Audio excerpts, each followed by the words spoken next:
इन सारे पदों को आप सबों के सामने पढ़ना चाहूंगा।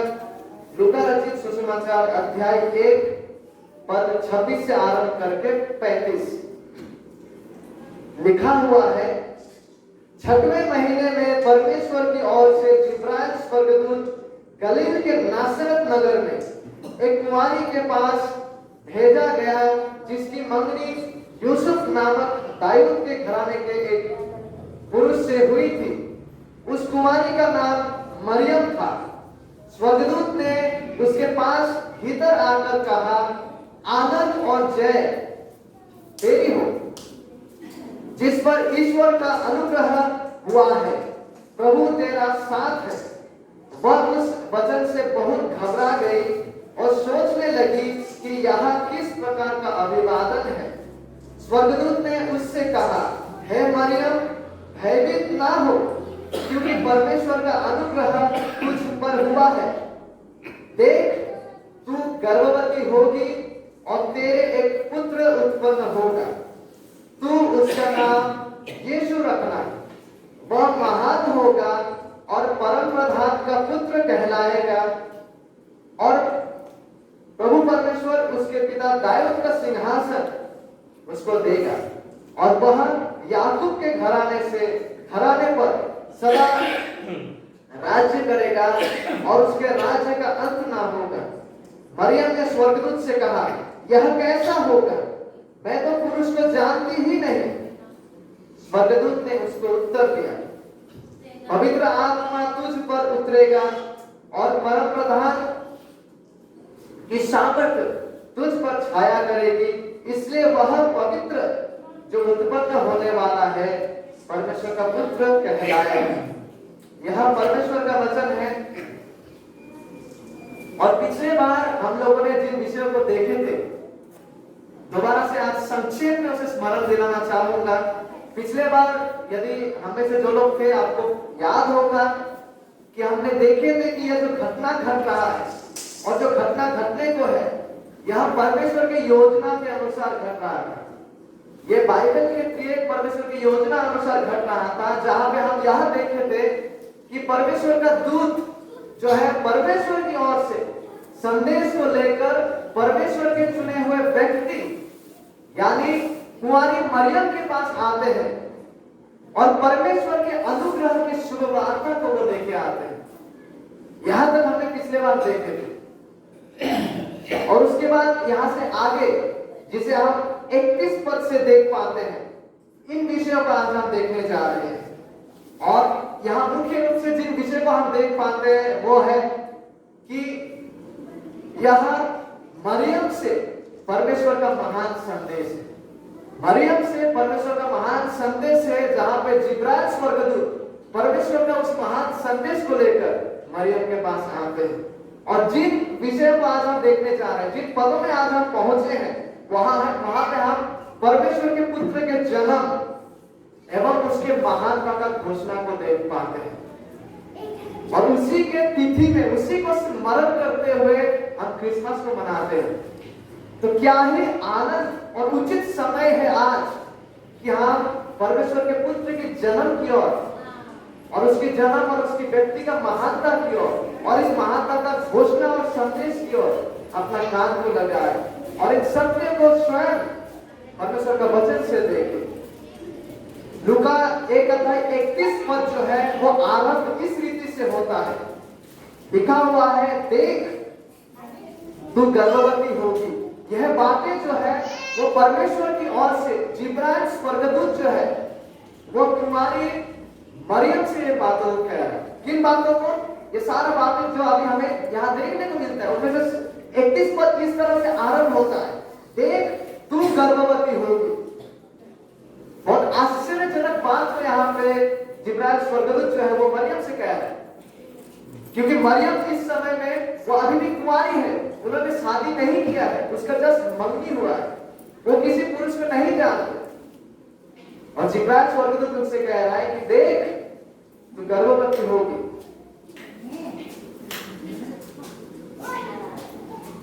तो ये कैसा संभव है? क्योंकि मरियम जो है वो अभी तक अविवाहित है, उन्होंने शादी नहीं की, वो किसी पुरुष को नहीं जानते, वो कुमारी है, तो फिर ये कैसे संभव है कि वो गर्भवती होने जा रही?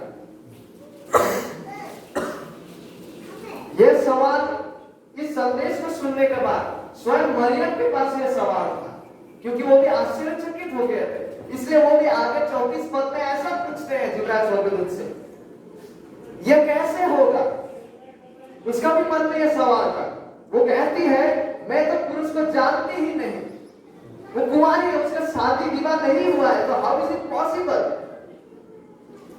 फिर स्वर्गदूत परमेश्वर की ओर से मरियम को उत्तर देते हैं, और उत्तर देते हुए यह कहते हैं, पवित्र आत्मा, लूका 1:35 में हम देख पाते, वो कहते हैं कि पवित्र आत्मा तुझ पर उतरेगा और परम प्रधान की सामर्थ्य तुझ पर छाया करेगा। पवित्र आत्मा के आने के द्वारा, पवित्र आत्मा के अलौकिक कार्य के द्वारा, परमेश्वर के अलौकिक कार्य के द्वारा यह संभव होने जा रहा है। क्योंकि जो मनुष्य से संभव नहीं है वो परमेश्वर से संभव है, क्योंकि परमेश्वर से कुछ भी असंभव नहीं है। इसीलिए लूका 1:31 पद में जब हम देखते हैं, आगे स्वर्गदूत इन बातों को करते हैं। मैं इन पदों को हमारे सामने आज पढ़ना चाहूंगा फिर से एक बार, लूका 1:21 पद से लेकर 33 पद, क्योंकि यहाँ पे हम बहुत ही महत्वपूर्ण सच्चाई को देख पाते हैं यीशु मसीह के संबंध में। ना ही केवल अलौकिक कार्य से, परमेश्वर के अलौकिक कार्य से मरियम गर्भवती होने जा रही थी, यस, लेकिन उसके साथ साथ जो उस गर्भ में आने वाला था और उस गर्भ के द्वारा जो जन्म लेने वाला था, वो कौन होने जा रहा और वो क्या करने जा रहा है, उसका महत्व का घोषणा को हम यहाँ देख पाते हैं। क्योंकि स्वर्गदूत आगे इन बातों को करता है। लूका 1:31 में वो शुरू करते हैं ऐसा, देख तू गर्भवती होगी। और जब हम इन बातों को पढ़ने लगते हैं, इंसानी परिभाषा में, इंसानी शब्दों में शब्द कम पड़ जाते हैं कि आप इन बातों को व्याख्या कर सकें। क्योंकि देखिए वो स्वर्गदूत इस तरह का घोषणा को कर रहा है कि देख तू गर्भवती होगी और तेरे एक पुत्र उत्पन्न होगा, तू उसका नाम यीशु रखना, वो महान होगा और परम प्रधान का पुत्र कहलाएगा, और प्रभु परमेश्वर उसके पिता दाऊद का सिंहासन उसको देगा, और वह याकूब के घराने पर सदा राज्य करेगा और उसके राज्य का अंत ना होगा। जिन बातों को स्वर्गदूत यहाँ कह रहा है, जिन बातों को आपने अभी भी सुने हैं, यहाँ पे हम अनादिकाल पूर्व से लेकर अनंतकाल भविष्य की सच्चाई को देख पाते हैं। मरियम से परमेश्वर का ये महान जो संदेश है, इसमें हम परमेश्वर के पुत्र जो जन्म होने को है, जो मनुष्य की धारा में प्रवेश करने को है, उस परमेश्वर के पुत्र का जन्म और उसका महानता का घोषणा को हम यहाँ पाते हैं। हम इन वचनों में इन सच्चाई को पाते हैं, इन सच्चाई को कि परमेश्वर का पुत्र जो है वो स्वयं परमेश्वर है। और साथ ही साथ हम यहाँ इस बात को भी पाते हैं कि जो परमेश्वर का पुत्र है वो निष्पाप है। और साथ ही साथ हम यहाँ पे इन बातों को भी पाते हैं कि परमेश्वर का पुत्र जो है वो परमेश्वर होने के साथ साथ, निष्पाप होने के साथ साथ वो मनुष्य भी है। और हम ये भी पाते हैं कि परमेश्वर का पुत्र जो है उसका नाम यीशु होगा, मतलब वो उद्धार करता है। हम यहाँ पे यीशु मसीह का कार्य, उनका मारा जाना, उनका पुनरुत्थान, उनका स्वर्गीय उत्थान, उसका दोबारा से लौट के आकर राजा दाऊद का सिंहासन में बैठ के राज्य करने का और उनका अनंत काल का राज्य की वास्तविकता को पाते हैं। जब से कुछ पद में शब्द कब पर जाएंगे इन पदों का खुलासा करने को। आइए हम आरंभ करते हैं। सबसे पहले हम यह देखते हैं कि वो जो पुत्र अनंत काल पूर्व से जो रहे हैं, जिसे हम कहते हैं कि त्रिएक परमेश्वर के दूसरा व्यक्ति पुत्र परमेश्वर जो है, वह जब पवित्र आत्मा के सामर्थ्य से कुमारी मरियम के गर्भ में धारण करते हैं और जन्म जब की पृथ्वी में आते हैं, सबसे पहले हम यह देखेंगे कि वह जो है वह स्वयं परमेश्वर है। सबसे पहला वो स्वयं परमेश्वर है जो हमेशा से रहे हैं। लूका 1 अध्याय देखिए, नोट कीजिएगा 32 पद और 35 पद में दोनों जगह इन सच्चाई को हम देख पाते, इन शब्दों को हम देख पाते। वहां लिखा हुआ है कि उसके संबंध में यह जो देहधारित होने जा रहे हैं उनके विषय में यहां लिखा है कि वो परमेश्वर का पुत्र कहलाएगा। 35 पद में, लूका 1:35 में। फिर लूका 1:32 में लिखा है कि वह परम प्रधान का पुत्र कहलाएगा। वो परमेश्वर का पुत्र और परम प्रधान का पुत्र कहलाएगा। What does it mean? परम प्रधान का पुत्र और परमेश्वर का पुत्र का होने का अर्थ क्या है? इसका मतलब यह है कि उसमें परमेश्वर का पुत्र में परमेश्वर का सारा गुण और प्राकृति बसते हैं। पिता में जो सारे प्राकृति और गुण है वो सभी परमेश्वर का गुण परमेश्वर के पुत्र में। इब्रानी का लेखक हमसे ऐसा कहता है, वह यानी यीशु मसीह वो पुत्र, वो जो है वो उसकी यानी पिता की महिमा का प्रकाश है और उसके तत्वों की छाप है। एग्जैक्ट इम्प्रिंट, एग्जैक्ट छाप है। कुलुसियों में पौलुस कहते हैं 2:9 में, क्योंकि उसमें यानी यीशु मसीह में ईश्वरत्व की सारी परिपूर्णता सदैव वास करती है। और इसलिए यह चौंकाने वाला बात नहीं है जब हम यीशु मसीह से सुनते हैं। क्या सुनते हैं? यीशु मसीह ने कहा था यूहन्ना में 10:30 में, क्या कहा था पता है? मैं और पिता एक है। परमेश्वर का पुत्र कहलाना, परमेश्वर का पुत्र होना और परम प्रधान का पुत्र कहलाना, इसका अर्थ यह है कि वो स्वयं परमेश्वर है। वो केवल परमेश्वर नहीं है, हाँ वो है अनंत परमेश्वर, लेकिन साथ ही साथ जो गर्भधान होते कुमारी गर्भ से होकर पवित्र आत्मा के सामर्थ से मनुष्य के धारा में प्रवेश किए, वो परमेश्वर होने के साथ साथ, वो सच्चा परमेश्वर होने के साथ साथ वो सच्चा रीति से एक मनुष्य भी है। वो एक मनुष्य भी है। He is truly God and truly man। हम यह कह सकते हैं कि परमेश्वर का पुत्र जो है वो गर्भधान के द्वारा मनुष्य के पुत्र बने और वो ईश्वर मनुष्य बन गया। देखिए लूका 1:31 पद में हम देख पाते हैं इन बातों को। स्वर्गदूत कहता है, देख तू गर्भवती होगी, और आगे वो कहते हैं और तेरे एक पुत्र उत्पन्न होगा, और तेरे एक पुत्र उत्पन्न होगा। तो वो पुत्र जो उत्पन्न होने को था वो परमेश्वर के पुत्र होने के साथ साथ वो मरियम का पुत्र भी होने जा रहा था, मतलब वो मनुष्य का पुत्र भी होने जा रहा था। पवित्र आत्मा के सामर्थ से, परमेश्वर का अलौकिक कार्य से यीशु मसीह जो है पुत्र परमेश्वर जो है वो कुमारी गर्भ में धारण करते हैं, कुमारी गर्भ में वो आते हैं और एक मनुष्य होने के लिए जो भी विशेषताओं का जरूरत था, एक मनुष्य होने के लिए जो भी बातों का, जो भी विषय का जरूरत था, उसे वो मरियम से मिलता है। इस तरह से अलौकिक रीति से अनंत परमेश्वर का मरियम का कोख में, कुमारी मरियम का कोख में लाया जाता है, आश्चर्य रीति से पवित्र आत्मा के द्वारा। और एक मनुष्य बनने के लिए जो भी चीजों का जरूरत था उसे वह मरियम से मिलता है। लेकिन सावधानी हमें इस बात में बरतना है कि बगैर पाप के। देखिए मरियम पापी थी, लेकिन मरियम का कोख से होकर जो आया यीशु मसीह निष्पाप है, हमेशा से निष्पाप, और गर्भधान के समय से, क्योंकि वो अलौकिक रीति से जन्म में हुए, निष्पाप है। लूका 1:35 पद में देखिए क्या लिखा हुआ है।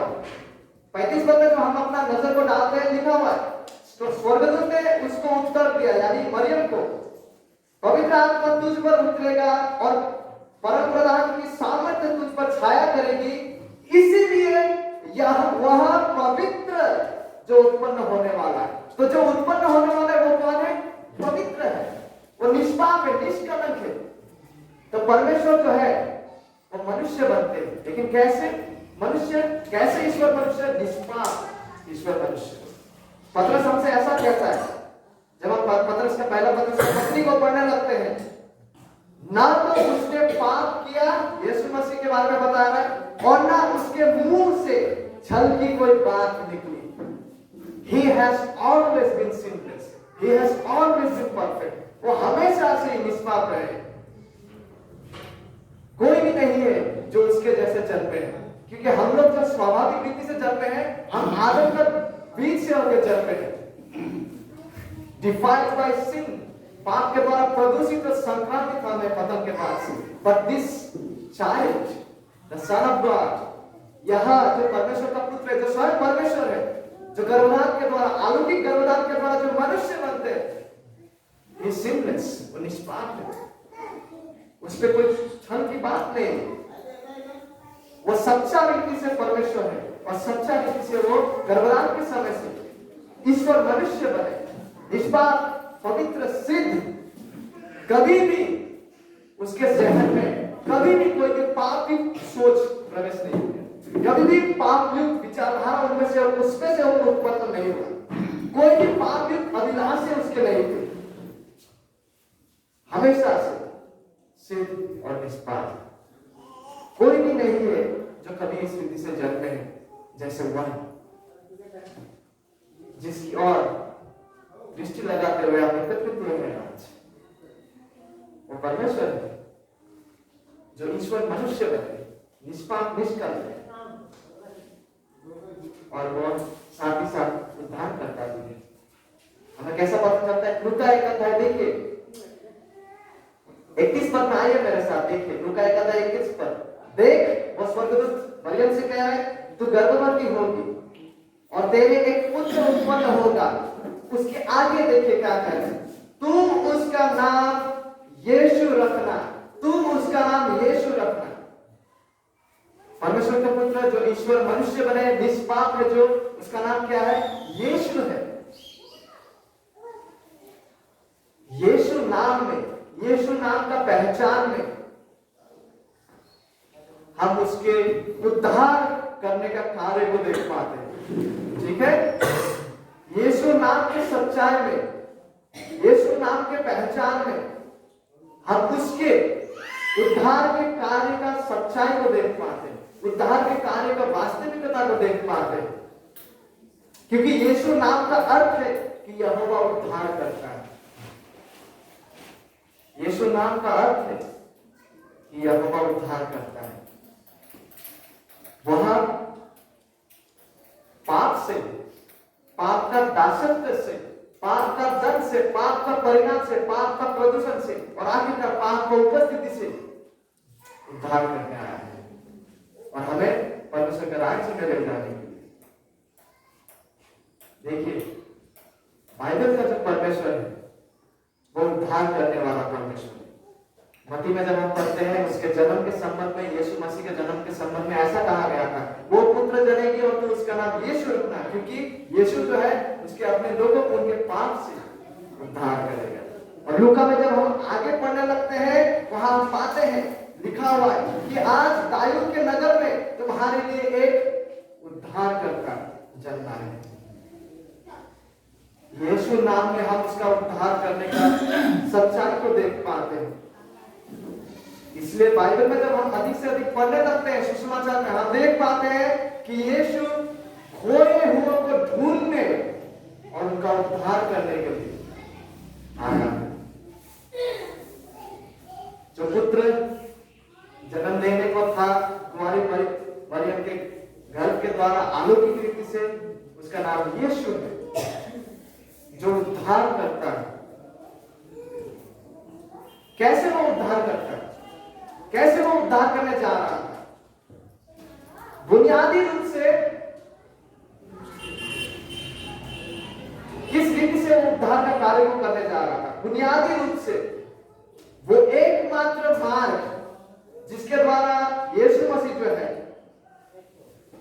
हमारा उद्धार करता है, वो कैसे, किस रीति से, किस एकमात्र मार्ग के द्वारा वो हमारा उद्धार करता है, वो है हमारे पापों का मजदूरी को अपने ऊपर लेकर हमारा स्थान पर मारा जाने के बाद।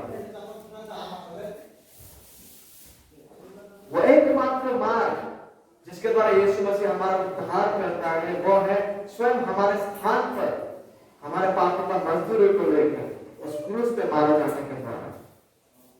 और वो एकमात्र जरिया, वो एकमात्र मार्ग, वो एकमात्र माध्यम जिसके द्वारा हमें यह उद्धार मिलता है और हमें पापों का क्षमा मिलता है, वो तब जब हम यीशु मसीह में सच्चा विश्वास करते हैं और उस सच्चा विश्वास के द्वारा जब हम ग्रहण करते हैं। और यीशु मसीह के बाहर बाइबल के अनुसार पाप का क्षमा और सच्चा उद्धार नहीं है, क्योंकि यीशु मसीह के बाहर पाप क्षमा के लिए, उद्धार के लिए कोई भी निष्पाप निष्कलंक बलिदान नहीं है। कोई भी नहीं है जो आपके और मेरे पापों के लिए मारा गया ताकि उसके विश्वास के द्वारा हम जी सके। वो यीशु मसीह है जो परमेश्वर का पुत्र है, जो मनुष्य का पुत्र बने, निष्पाप निष्कलंक, जो हमारे स्थान पर उस क्रूस पे मारा गया, हमारे पापों का मजदूरी को उठाकर, ताकि उस पर विश्वास के द्वारा हम पापों के क्षमा और उद्धार पा सके। और परमेश्वर का पुत्र जो है, जिसका नाम यीशु है, हम आगे देख पाते हैं कि वो महान होगा। लूका 1:32 पर इन बातों का आप यहां भी देख पाएंगे कि वो महान होगा। महान मतलब वो शानदार होगा, वो विशिष्ट होगा, वो सर्वश्रेष्ठ होगा, वो सर्वोच्च होगा, वो शक्तिशाली होगा।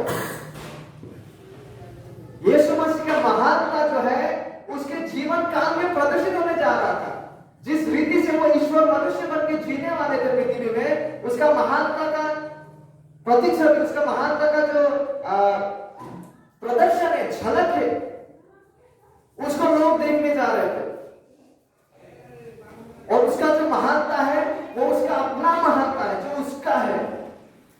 इसलिए जब हम यूहन्ना में पढ़ते हैं, प्रेरित यूहन्ना जो है वो ऐसा कहते हैं, और वचन देहधारी हुआ, यानी कि यीशु मसीह जो है मनुष्य बना, ईश्वर मनुष्य बना, और अनुग्रह और सच्चाई से परिपूर्ण होकर हमारा बीच में उन्होंने डेरा किया, और हमने उसकी ऐसी महिमा देखी। प्रेरित यूहन्ना कहते हैं कि हमने उसकी ऐसी महिमा देखी जैसे पिता के एकलौते की महिमा। जब यीशु मसीह पृथ्वी में चल रहे थे, जब उनके शिष्य ने उन्हें देखा, क्या देख पाया? यूहन्ना कहता है कि हमने उसका ऐसा महिमा देखा जो पिता की एकलौता की महिमा। वो ऐसा महान है जिसका महानता का प्रदर्शन तो उसके जीवन में लोगों ने देखे, उसका महिमा को लोगों ने देखा। यीशु मसीह का महानता ऐसा है, यीशु मसीह का महानता ऐसा है जो स्वयं परमेश्वर का महानता है। यीशु मसीह का महानता ऐसा है जो स्वयं परमेश्वर का महानता है। यीशु मसीह के जीवन में हम स्वयं परमेश्वर का कार्य को देख पाते हैं। वो महान होगा, वो सचमुच महान है, वो सचमुच सर्वश्रेष्ठ है, सर्वोच्च है। उसका महानता उसके जीवन के द्वारा प्रदर्शित हुए हैं। हम कैसे पाप का क्षमा करना, केवल परमेश्वर कर सकते हैं पाप का क्षमा। जिनके कोढ़ी का रोग है उसको चंगा करना, भिन्न भिन्न रोगों को चंगा करना, भूत को भगाना, 2 शब्द से लाजा को जीवित करना, लाजा बाहर निकलना। What a greatness!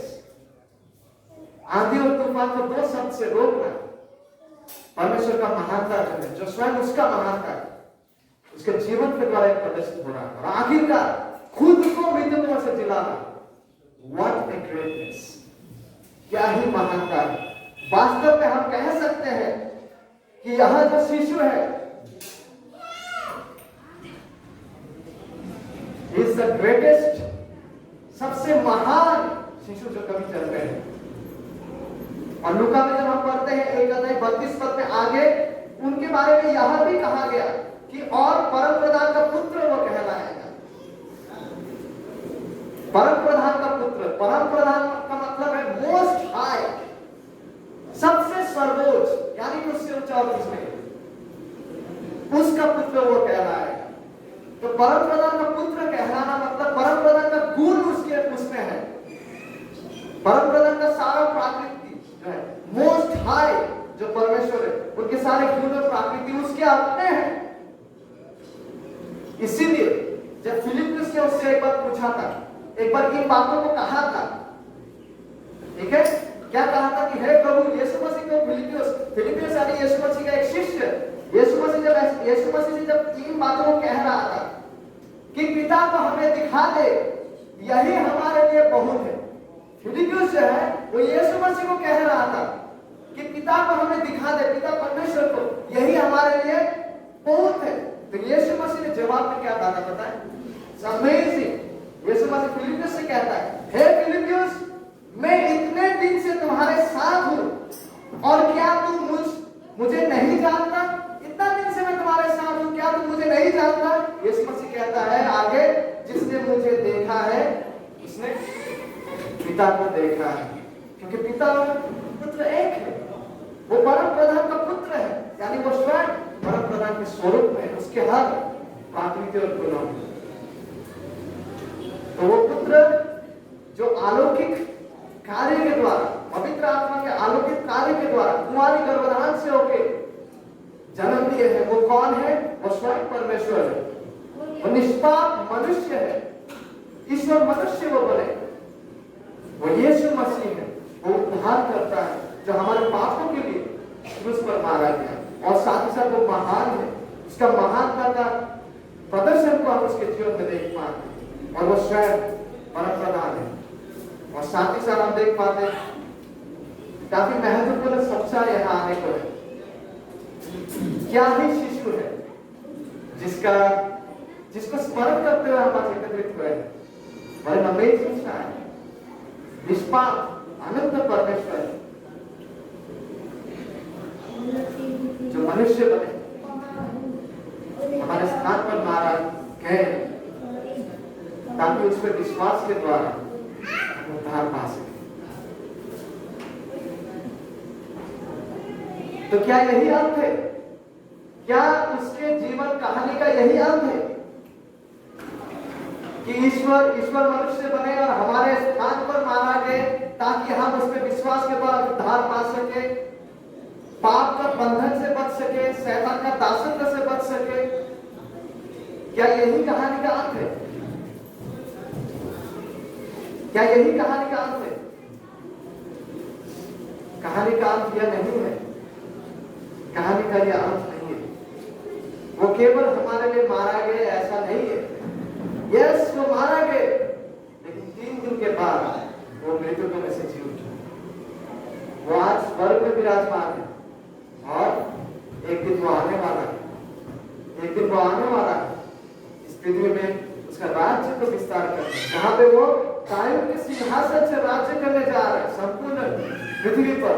और आखिरकार उसके बाद से वो अनंत राज्य परमेश्वर जब नया पृथ्वी और नया स्वर्ग को लाने जा रहे हैं, वहां पे अनंत काल में राज्य करने जा रहे हैं। आइए इन्हीं सच्चाई को हम स्वर्गदूत का मुंह से सुनते आइए। लूका 1 अध्याय 32 पद में देखिए और 33 पद में एक साथ मैं पढ़ना चाहूंगा। 32 के अंत की ओर और 33 पद लिखा हुआ है, और प्रभु परमेश्वर उसके पिता दाऊद का सिंहासन उसको देगा, और वह याकूब के घराने पर सदा राज्य करेगा, और उसके राज्य का अंत ना होगा। उसके राज्य का अंत कभी ना होगा।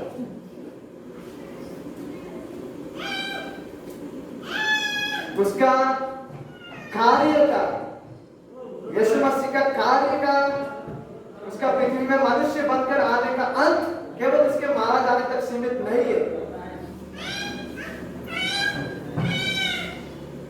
वो पुनरुत्थित हुए, स्वर्ग में आज विराजमान है, और एक दिन वो लौट कर आने वाला है। और जब हम बाइबल में भिन्न भिन्न जगह से देखने लगते हैं कि वो जब दूसरा बार लौट के आएंगे तो क्या होगा, तो हम देख पाते हैं कि 1000 वर्ष के लिए वो पृथ्वी पर राज्य करेंगे, 1000 वर्ष के लिए। उसके बाद आखिरकार वो अनंत राज्य आने को है, इस राज्य के बाद। लेकिन पहले बार जब वो आए थे, ठीक है, कुंवारी गर्भधारण के द्वारा जब वो पहली बार आए थे, उन्होंने परमेश्वर के राज्य का जो आमंत्रण है, ऑफर जो है, इन्विटेशन जो है, न्योता है, उन्होंने लोगों को दिए थे। लेकिन उस समय क्या हुआ था, लोगों ने उसको रिजेक्ट किया, अधिकांश लोगों ने उसे परित्याग किया और उसे क्रूस पे चढ़ा दिया और उसे मार डाला। लेकिन वो मृत्यु को उससे जी उठे और वे गिनाने को है, अपना राज्य को स्थापित कर रहे आएंगे अवश्य। बाइबल इसी सच्चाई के बारे में हमसे कहता है। पुराने नियम में भी सच्चाई को हम पाते हैं और नया नियम में, और मैं चाहूंगा कि उन पदों को आज आपके सामने कुछ वैसे पदे हैं उसको आपके सामने पढ़ना चाहूंगा जो हमसे ईश्वर मनुष्य जो परमेश्वर है उसके राज्य के बारे में बात करते हैं। सबसे पहले मैं पढ़ना चाहूंगा यशायाह 9 अध्याय 6 और 7 पद को मैं पढ़ना चाहूंगा। लिखा हुआ है, क्योंकि हमारे लिए एक बालक उत्पन्न होगा, हमें एक पुत्र दिया गया है और प्रभुता उसके कंधे पर होगी और उसका नाम अद्भुत युक्ति करने वाला, पराक्रमी परमेश्वर, अनंत काल का पिता और शांति का राजकुमार रखा जाएगा। उसकी प्रभुता सर्वदा बढ़ती रहेगी और उसकी शांति का अंत ना होगा। इसलिए वह उसको दाऊद की राजगद्दी पर इस समय से लेकर सर्वदा के लिए न्याय और धर्म के द्वारा स्थिर किए और संभाले रहेगा। सेनाओं के यहोवा की धूल के द्वारा यह हो जाएगा। क्या हम देख पा रहे? यह सच है कि परमेश्वर अनंत काल पूर्व से अनंत काल भविष्य तक वो संप्रभुता रीति से राज्य कर रहे हैं, लेकिन यीशु मसीह जो है ईश्वर मनुष्य, वो दाऊद का सिंहासन से उनका राज्य करेगा। इसका भी सच्चाई को आप आगे पे देख पाते हैं। और जब दोबारा लौट के आने वाला है तो क्या होने जा रहा है उस समय, जब यीशु मसीह दोबारा लौट के आएगा, क्या होगा उस समय? इस विषय में भी कुछ बातों को मैं पढ़ना चाहूंगा। प्रकाशित वाक्य में जब हम आते हैं, मैं केवल कुछ पदों को पढ़ना चाहूंगा। 19 अध्याय में आप देख पाते हैं प्रकाशित वाक्य, जब यीशु मसीह दोबारा से लौट के आएगा तो क्या क्या वहां होने को है। 19-20 अध्याय में हम पाते हैं। मैं केवल कुछ पदों को पढ़ूंगा, ठीक है। 19 अध्याय 11 पद लिखा हुआ है, फिर मैंने स्वर्ग को खुला हुआ देखा और देखता हूं कि एक सफेद घोड़ा है और उस पर एक सवार है जो विश्वास योग्य और सत्य कहलाता है और वह धर्म के साथ न्याय और युद्ध करता है। जब यीशु मसीह दोबारा से लौट के आएंगे तो यह बातें उस समय होने को है। और 16 पद हमसे कहता है कि उसके वस्त्र, और प्रकाशित वाक्य 19 का 16, उसके वस्त्र और जांघ पर यह नाम लिखा है, राजाओं का राजा और प्रभु का प्रभु। He is the King of Kings and the Lord of Lords। यह अभी तक हुआ नहीं है, उसका द्वितीय आगमन में ये होने जा रहा है।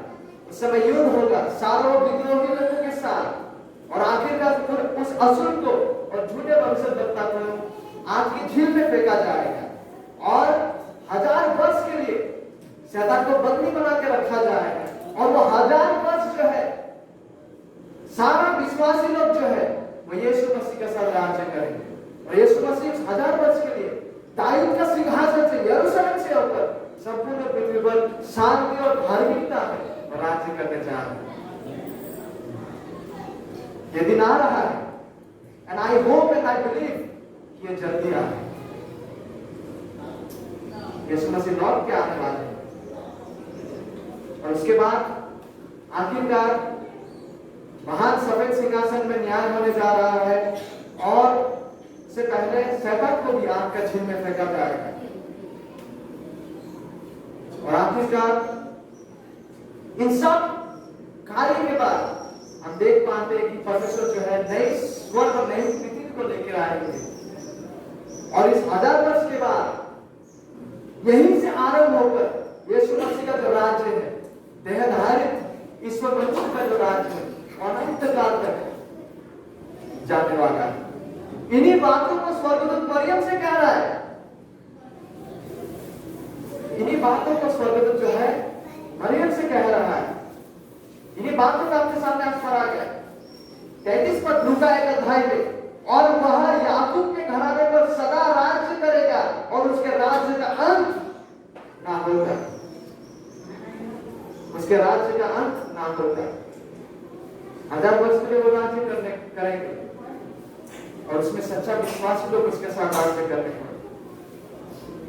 और उसके बाद उसका अनंत राज्य कैसा होने जा रहा है उसका कुछ झलक को भी हम बाइबल में पाते हैं, उसके बारे में भी वर्णन को हम बाइबल में पाते हैं।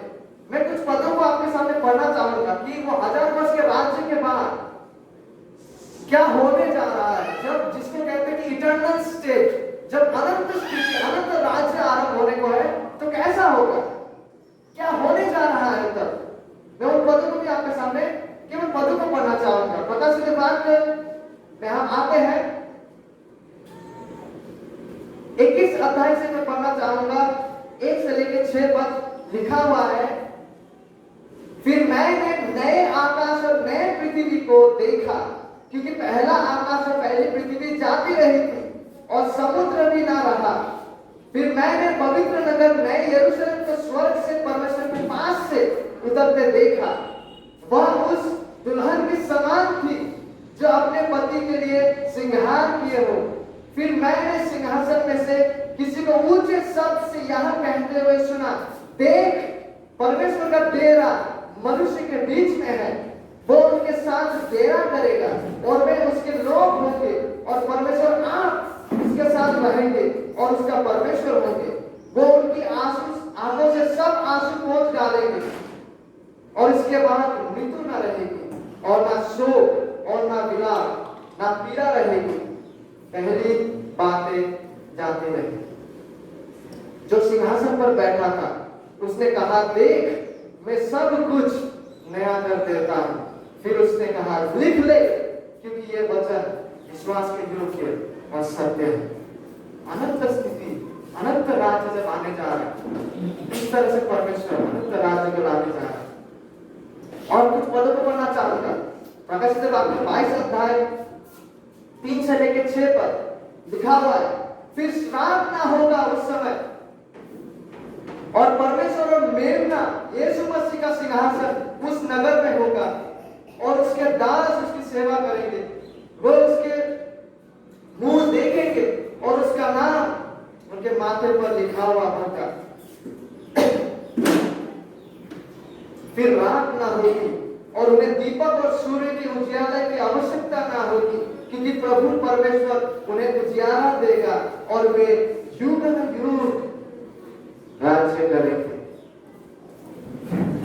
फिर उसने मुझसे कहा, ये बातें विश्वास की योग्य और सत्य है। ये बातें विश्वास की योग्य और सत्य है।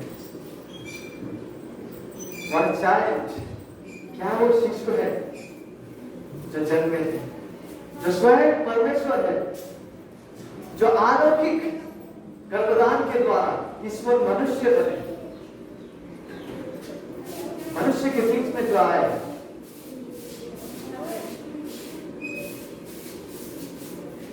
जो यीशु है, जो उद्धार करता है, जो मनुष्य के पापों के लिए मारा गया और साथ ही साथ जो महान है, परम प्रधान का पुत्र कहलाया है, जो स्वयं परम प्रधान है और वो मृतकों में से जी उठकर स्वर्ग में आज विराजमान है और वो एक दिन लौट के आने वाला है इसका राज्य को संपूर्ण रीति से स्थापित करने के लिए। वो राज्य करने जा रहा है दाऊद के सिंहासन से, यरूशलेम से लेकर संपूर्ण पृथ्वी पर, और आखिरकार उसके बाद तमाम बातों को जो मैंने पढ़े हैं प्रकाशित वाक्य से, अनंत राज्य, अनंत स्थिति, निष्पाप, संपूर्ण रूप से सिद्ध माहौल, संसार, परिवेश परमेश्वर लाने जा रहे और परमेश्वर के लोग परमेश्वर के साथ, मेमना के साथ, जहां जहां उजियारा की आवश्यकता नहीं है, जहां स्वयं मेमना उजियारा प्रदान कर रहा है, जहां स्वयं मेमना होती है। My dear friends, मेरे प्रिय मित्रों, that day is coming। इतिहास जो है वो उसी ओर जा रहा है। यीशु मसीह के द्वितीय पुनरुत्थान, उसके राज्य का अंत कभी ना होगा। यीशु मसीह अवश्य उसका राज्य की स्थापना करने वो दूसरी बार आ रहा है। लेकिन ये सारा बातें तो सच है, और इन सारा बातों को मद्देनजर रखते हुए, इन सारा बातों में दृष्टि लगाते हुए, केंद्र लगाते हुए, जो आपके और मेरे लिए सबसे महत्वपूर्ण जो मायने रखता है वो क्या है पता है? यस, यीशु आ रहा है, उसका राज्य को ला रहा है, लेकिन बात यह है कि क्या हम उसके राज्य के नागरिक हैं? Yes, he is coming, of course, राज्य को स्थापित करेंगे, लेकिन जो सच में मायने रखता है वो यह है कि क्या हम उसके राज्य के नागरिक हैं, कि क्या हम उसके राज्य के अधिकारी हैं, क्या हम में वाकई में उसके नागरिक होने का विशेषताएं बसते हैं, क्या हम सच में उसके संतान के प्रतिरूप में चल रहे हैं, जो यह प्रमाणित करते हैं कि हम उसके राज्य के नागरिक हैं। यदि प्रभु का वचन के आधार पर, यदि प्रभु का वचन के आधार पर यह सचमुच सच है कि हम उनके राज्य के नागरिक हैं, यदि प्रभु का वचन इस बात का गवाह है, तो प्रभु की धन्यवाद। यदि हम वाकई में उसके राज्य के नागरिक हैं, तो प्रभु की वाकई में धन्यवाद है। और प्रभु जो भी अपने लोगों के लिए है और जो भी वो ला रहे हैं, आज भले हमारे पास दुख तकलीफ हो सकते हैं, लेकिन उस आनंद की ओर ताकते हुए, उस प्रतिज्ञा की ओर ताकते हुए, आज दुख और तकलीफ के बावजूद क्या ही महान आशा हमारे सामने है कि हम आज भी प्रभु में आनंदित रूप से चल सकते हैं। प्रभु हमें प्रोत्साहन प्रदान करे। लेकिन यदि हम आज भी प्रभु के राज्य के अधिकारी नहीं है, यदि प्रभु के वचन के बुनियाद पर अभी भी परमेश्वर के राज्य के नागरिक नहीं बने हैं, तो कैसे कोई व्यक्ति प्रभु के राज्य के नागरिक बन सकते हैं? तो कैसे कोई व्यक्ति परमेश्वर के राज्य के अधिकारी और संतान बन सकते हैं? तो कैसे कोई परमेश्वर के राज्य को देख और प्रवेश कर सकते हैं? क्या बाइबल इस विषय में कुछ कहता है? हाँ, अवश्य कहता है। यीशु मसीह कहते हैं, यीशु मसीह ने कहा, जब हम पढ़ते हैं यूहन्ना के सुसमाचार में, वो कहते हैं यदि कोई नए सिरे से ना जन्मे तो परमेश्वर का राज्य देख नहीं सकता। तो कैसे देख सकता है? परमेश्वर का राज्य देख और उसमें प्रवेश करने के लिए, उसके नागरिक होने के लिए आवश्यकता यह है कि आपको नए सिरे से जन्म लेना आवश्यक है। You must be born again. और नया जन्म परमेश्वर का ऐसा कार्य है जहां पे वो हमारा पत्थर का हृदय को निकालता है, हमें ऐसा हृदय देते हैं जिससे हम उसको चाहने लगते हैं, जिसके फलस्वरूप हम बदलने लगते हैं उनको ग्रहण करने के द्वारा। और यीशु मसीह ने यह भी कहा परमेश्वर के राज्य के संबंध में, उन्होंने कहा कि समय पूरा हुआ और परमेश्वर का राज्य निकट आ गया है, मन फिराओ और सुसमाचार पर विश्वास करो। तो कैसे कोई परमेश्वर का राज्य के नागरिक बनते हैं? जब वो अपने पापों से फेरता है, जब वो अन्य कहीं जगह में उद्धार के लिए भरोसा करने से फेरता है और संपूर्ण रूप से यीशु मसीह को उद्धार करता है, ग्रहण और विश्वास करता है। सच्चा मन फिरा और विश्वास के द्वारा यीशु के ऊपर एक व्यक्ति जो है परमेश्वर का संतान को ठहराते, परमेश्वर के राज्य का नागरिक को ठहरते, परमेश्वर के परिवार का सदस्य हो बनते हैं। तो यदि हम में से कोई है जो अभी तक परमेश्वर के राज्य का नागरिक नहीं बने, तो आज यह अवसर है परमेश्वर की ओर से, कितना ही आनंद का दिन है कि परमेश्वर का पुत्र मनुष्य का पुत्र बने। और यह आमंत्रण को मैं आप तक पहुंचाना चाहूंगा और आपसे अनुरोध करना चाहूंगा कि आप आज यीशु मसीह को विश्वास करें, आइए उनके पास और उन पर विश्वास करें, क्योंकि वचन आदेश के साथ साथ यह प्रतिज्ञा करता है कि प्रभु यीशु मसीह पर विश्वास कर तो तू और तेरा घराना उद्धार पाएगा। आइए आप प्रार्थना करें। प्रभु आपको धन्यवाद देना चाहते हैं आज के समय